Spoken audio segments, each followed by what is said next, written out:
Have you ever been left by someone only to watch them come back like nothing happened? No apology, no explanation, just back. If you've loved deeply, especially as an empath, you know this cycle all too well. They pull away when you get close, disappear when you care the most, and somehow, they return when you finally start healing. This isn't coincidence. This is a pattern. And today, I'm going to show you why avoidants always come back to the very people they once rejected, and what that says about your power. Empaths have a way of offering something that feels rare in today's world: genuine emotional safety. When an avoidant person encounters that kind of energy, it doesn't just pass by unnoticed. It hits them on a deeper level, even if they don't fully understand it themselves. An empath listens without rushing to judge, understands without needing everything explained, and gives without constantly keeping score. For someone who has spent most of their life guarding their emotions, this kind of presence can feel both comforting and unfamiliar at the same time. Avoidants are often used to relationships that stay on the surface. They know how to keep things light, controlled, and emotionally distant. But an empath changes that dynamic without even trying. They create a space where emotions naturally rise to the surface. They ask meaningful questions. They notice the small changes in mood. They care in a way that feels consistent and real. And for an avoidant, this can be the first time they feel truly seen, not for what they show the world, but for who they are underneath. That feeling of being seen is powerful. It touches a part of them they usually keep hidden. Even if they don't express it, they begin to feel a sense of comfort around the empath. They may open up in small ways, share things they don't normally share, or simply feel more at ease being themselves. This is the connection they secretly crave, even if they've spent years convincing themselves they don't need it. But here's where the conflict begins. The same emotional depth that draws them in also starts to trigger fear. When someone gets too close, it challenges the walls they've built for protection. Vulnerability feels risky. Dependence feels dangerous. And so instead of leaning into the connection, they begin to pull away. Not because the empath did anything wrong, but because the connection is real enough to scare them. Even when they leave, that experience doesn't just disappear. The emotional safety, the understanding, the warmth that stays with them. They may try to move on, meet new people, distract themselves, but something feels different. Other connections may feel easier, but they also feel less meaningful. The empath set a standard that's hard to replace. It's not about perfection, it's about authenticity. And once someone has experienced that level of genuine care, it becomes difficult to go back to something shallow. Over time, this creates a quiet realization inside the avoidant. They begin to recognize that what they had was not ordinary. It wasn't something they can easily find again. The empath didn't just offer attention, they offered presence, patience, and emotional depth without forcing it. That kind of connection lingers in memory, not because it was intense or dramatic, but because it felt real. So even if they walked away, a part of them remains connected to that feeling. They may not admit it openly. They may not even fully understand it. But they remember how it felt to be accepted without pressure, understood without explanation, and valued without conditions. That's what draws them back, not just the person, but the emotional experience they couldn't find anywhere else. And this is where the empath's true value becomes clear. It's not in chasing, convincing, or proving anything. It's in simply being who they are, because what they offer naturally is something many people are searching for, even those who are afraid of it. The connection they create is not easily replaced, and that's why it continues to live in the hearts of those who once walked away from it. Avoidants don't usually walk away when things are casual, easy, and surface level. In fact, that's where they feel the most comfortable. Everything is controlled, emotions are limited, and there's no real pressure to be vulnerable. But the moment a connection starts to deepen, when feelings become real, when consistency builds, when emotional closeness begins to form, that's when something inside them shifts. What looks like a growing bond to you can start to feel like a loss of control to them. At first, they may enjoy the connection. They may show up more, communicate better, and even give glimpses of vulnerability. It can feel like things are finally progressing, like trust is building and something meaningful is forming. But underneath that progress, there's often a quiet tension growing. The closer they get, the more they start to feel exposed. And for someone who has learned to protect themselves by staying emotionally distant, that exposure can feel overwhelming. It's not always a conscious decision. They don't sit down and think, "This is getting too real, I should leave." Instead, their behavior starts to change subtly at first. They may take longer to respond, seem less engaged, or create small amounts of distance. They might become inconsistent, hot and cold, or suddenly busy when they were once available. These shifts are often signs that the emotional intensity is starting to trigger their internal defenses. As the connection deepens further, so does their discomfort. Real intimacy requires openness, honesty, and emotional risk, things avoidants struggle with at their core. They may begin to feel pressure, even if none is being placed on them. Simple expectations like communication, consistency, or emotional presence can start to feel like demands. And instead of expressing that fear or asking for space in a healthy way, they tend to withdraw to the other person, especially an empath. This can feel confusing and painful. One moment everything feels aligned, and the next, it's like the connection is slipping away for no clear reason. You may question yourself, wondering if you did something wrong, if you were too much, or if you pushed too hard. But the truth is, it's rarely about anything you did. It's about what the connection represents to them. When emotions become real, it forces avoidants to confront parts of themselves they've spent years avoiding: fear of rejection, fear of dependence, fear of losing themselves in someone else. These fears don't always make logical sense, but they feel real enough to trigger a retreat. Distance becomes their way of regaining control, of calming the internal discomfort that closeness creates. Sometimes they may justify their withdrawal with reasons that sound practical: needing space, focusing on themselves, not being ready for a relationship. And while those reasons can hold some truth, they often mask a deeper fear of intimacy. Walking away feels easier than staying and facing those emotions head on. What makes this pattern so difficult is that it often happens right when things start to feel meaningful. Just as trust is forming and connection is deepening, they pull away. It creates a cycle where closeness leads to distance, and distance leaves the other person searching for answers. But understanding this pattern helps bring clarity. It shows that their withdrawal is not a reflection of your worth, but a reflection of their own internal struggle with intimacy. The reality is, avoidants don't leave because the connection isn't real. In many cases, they leave because it is.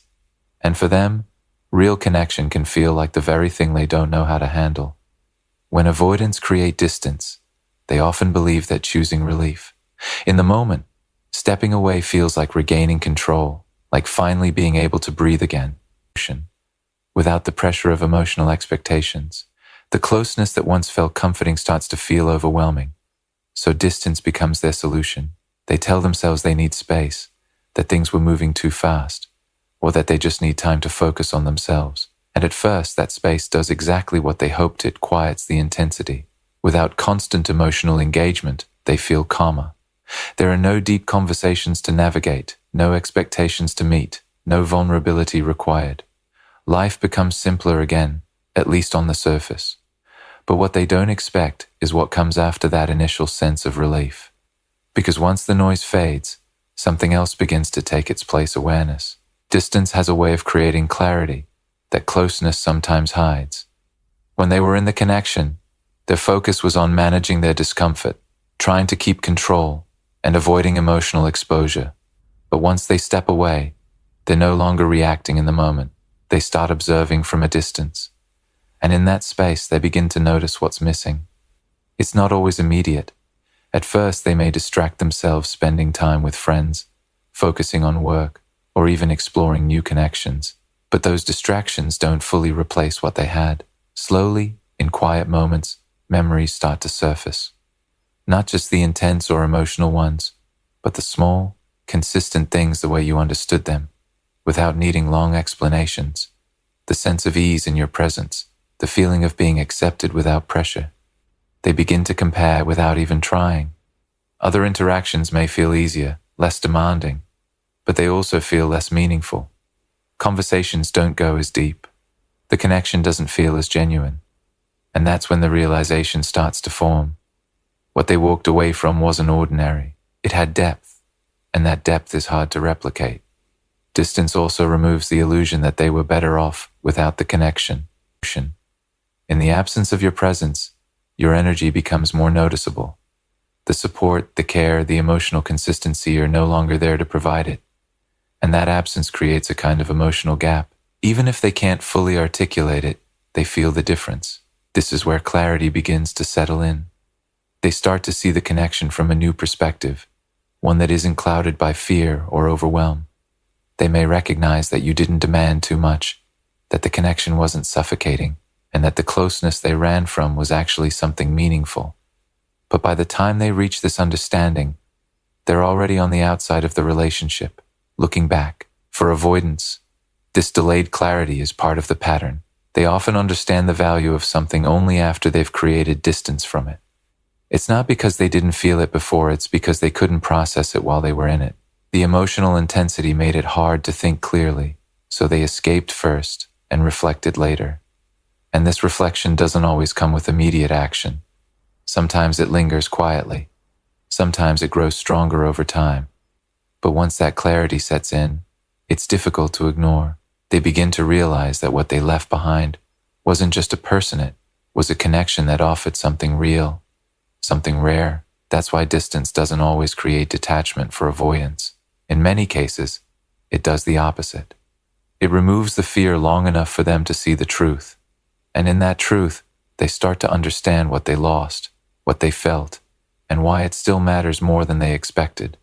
When an avoidant connects with an empath, they experience a level of emotional depth that quietly sets a new standard in their mind. It's not something they consciously decide, and it's not always something they admit, but it happens naturally.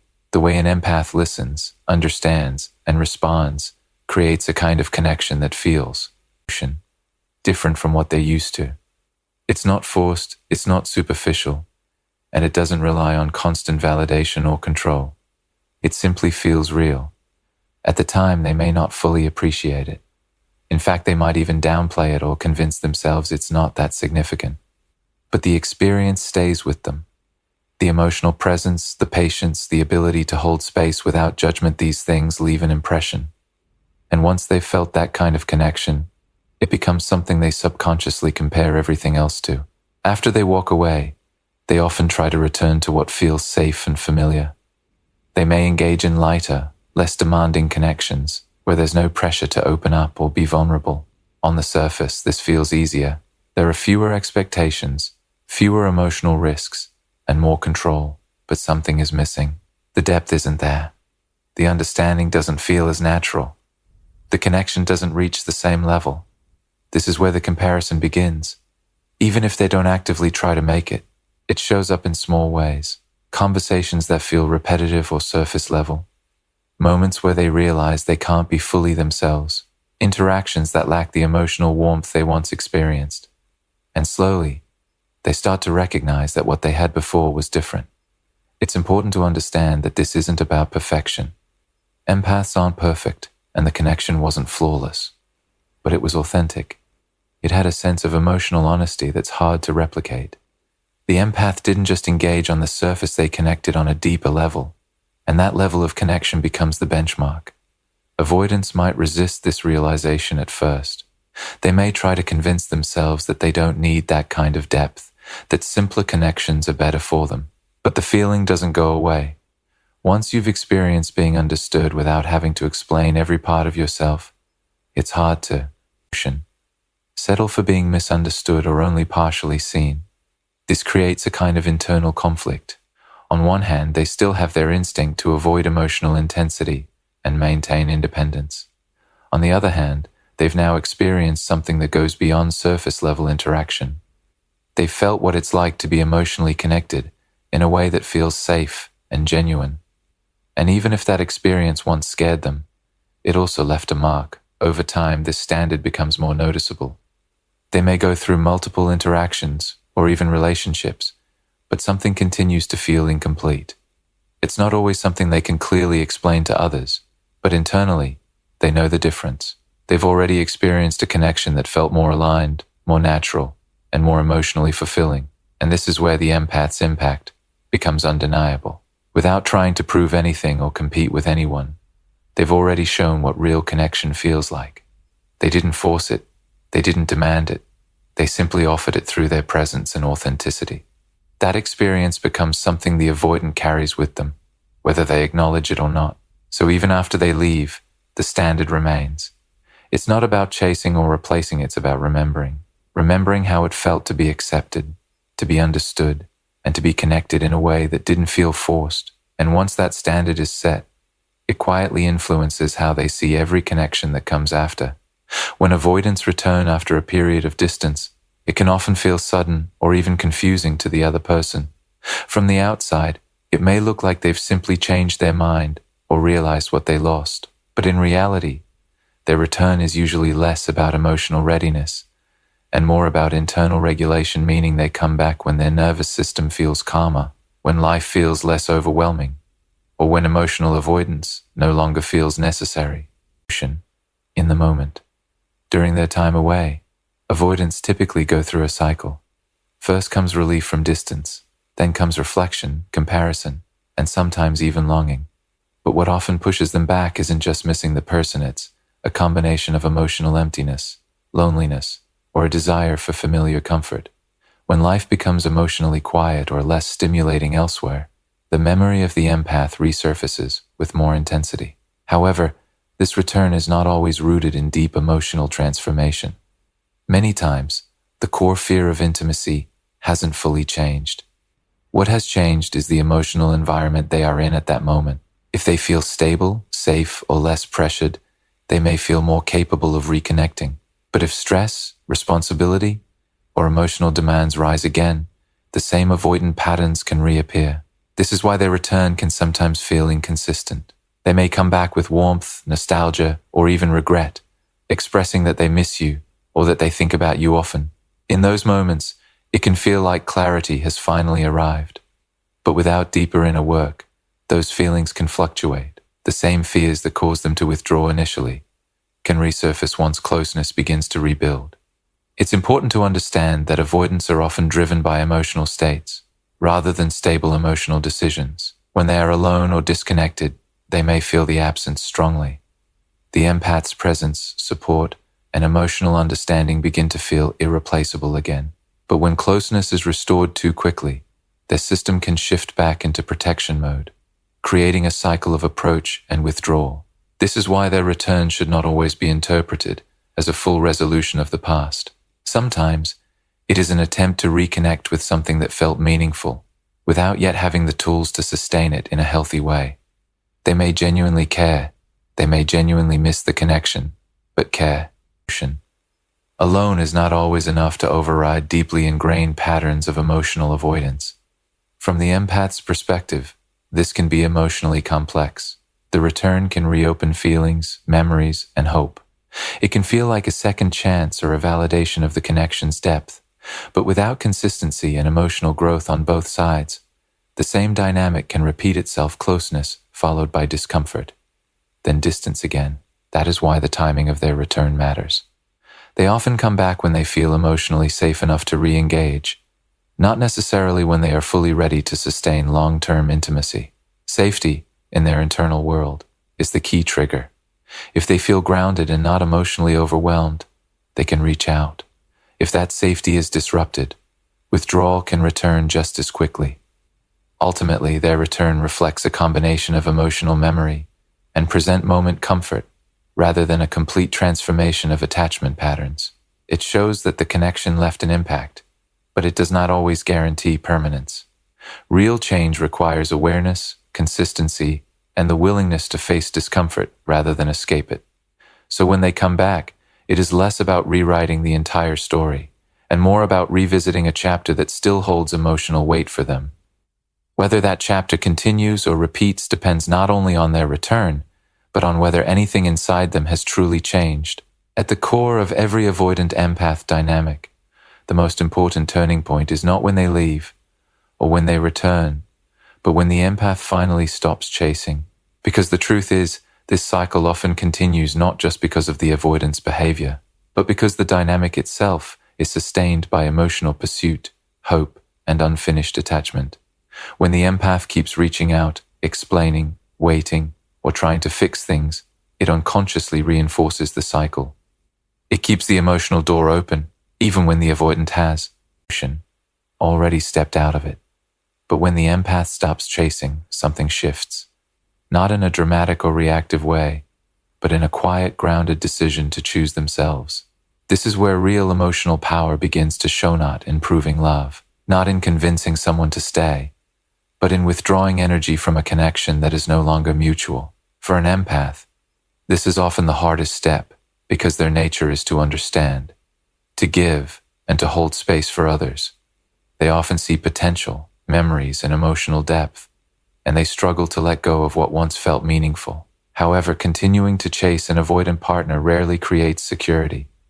In most cases, it increases distance.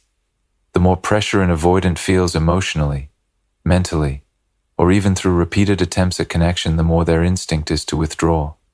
Not because they don't care at all, but because closeness under pressure triggers their internal defense system. This creates a painful loop. The empath reaches, the avoidant retreats, the empath reaches harder, and the avoidant withdraws further. Breaking that cycle requires a shift in focus. Instead of trying to pull someone closer, the empath begins to redirect that energy inward. That doesn't mean shutting down emotions or pretending the connection never mattered. It means acknowledging the feelings fully, but no longer letting those feelings control actions, decisions, or self-worth. There is a difference between feeling love and acting from attachment anxiety. One is natural, the other becomes exhausting when it is not reciprocated. When an empath chooses themselves, the entire emotional structure of the relationship changes. The absence of chasing creates space, and in that space, clarity emerges. The empath starts to see the situation more realistically, not just through emotional highs and lows, but through patterns. They begin to recognize consistency, effort, and emotional availability as true markers of connection rather than potential or temporary moments of closeness. This is also where self-respect becomes stronger. Boundaries start to form naturally.